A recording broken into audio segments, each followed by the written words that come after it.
Sa mga nanay at kahit na rin sa mga tatay dyan na naghahanda na ng pananghalian, dinededma ba ninyo ang malunggay sa inyong menu? Maling diskarte po yan. Bukod kasi sa mura at madaling makuha, masustansya rin po ang wonder gulay na ito at patutunayan namin yan sa Eat and Run. Malunggay, scientific name Moringa oleifera. Kilala rin sa tawag na Tree of Life at ang wonder gulay na ito, maraming benepisyong hatid sa ating kalusugan. Mayaman ito sa protina, iron, calcium, phosphorus, photochemicals, fiber, and vitamin A, C, and E. Nung tinatawag niyong malunggay na miracle vegetable na to. Kaya miracle vegetable yan. Alam mo, ayon sa isang artikulo na sinulat ni Mark Fitz sa Los Angeles Times. So, ganito, sabi niya, an ounce of malunggay, isang onsa. Ay katumbas, maniniwala ba kayo? 4 na basong gatas ang katumbas niyan. Kaya pala yung mga jaunties, yung mga nagpapadede ng baby. Ayan, pampagatas daw to, di ba? Ano pa? Katumbas din ito ng 7 orange naman. Vitamin C ng 7 orange at katumbas naman ng potassium na taglay ng 3 saging. Ayaw mo pa yan? Hindi, nakakatuwa ito, no? Dapat ito, malaman ng mga kababayan natin, napakataas ang malnutrition dito sa atin, lalo na sa mga bata, no? Sana yung mga magulang nanonood ngayon, alamin ninyo, ang malunggay ay napakagaling. Masustansya. Ito nga, isuksok mo lang sa tabi mo. Bubuhay na yan Tutubo na yan. Tutubo na yan. Hindi mahirap patubuin. Ang lupit pala sa sustansya ng malunggay na to. Para sa ibang sustansya pa mga kaibigan, nahatid ng malunggay, let's watch this. Yan. Ang dami, no? Ang malunggay, bao. Scientific name, Moringa oleifera. Sa ating paligid, madali itong matagpuan. Alternatibong sahog sa munggo at tinola. Ang malunggay. Alam nyo ba na ito ngayon ay kinikilala bilang miracle vegetable ng Department of Agriculture? Ito ay dahil sa mga wonders na nagagawa ng gulay na to. It is the most nutritious vegetable in the whole world. Lahat ng benefits from A to Z, name all the vitamins, nasa malunggay. Ayon sa pag-aaral na ginawa sa India, ang malunggay ay potensyal na source ng anti-cancer compounds. Nagtataglay ito ng phytochemicals na maaring makatulong sa pagpigil ng mga cancer cells. At di lang yan, maaari rin itong gamitin upang magamot ang mga may sakit sa reproductive organ ng isang babae, tulad ng epithelial ovarian cancer. Nakakatulong din ang malunggay sa paggamot ng arthritis, heart complication, at kidney diseases dahil sa taglay nitong antioxidant. Sa maniwala kahit sa hindi, mayroon itong calcium na katumbas ng 4 na basong gatas.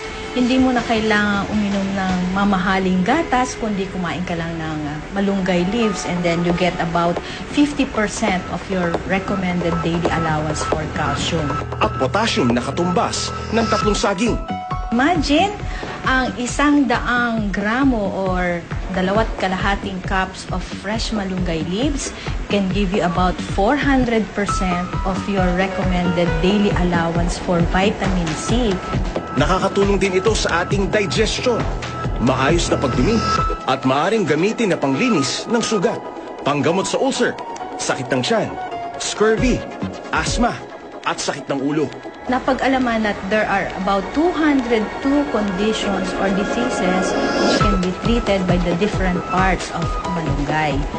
Parang meron ka ng pharmacy sa likod ng bahay mo kung meron kang ilang puno ng malunggay sa iyong bakuran. At dahil hanep sa performance ang gulay na to, dinevelop ito ng mga eksperto para maging sangkap sa ilang pangunahing produkto.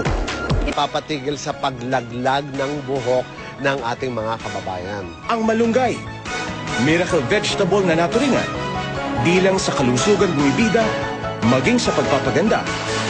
Ang malunggay, bao.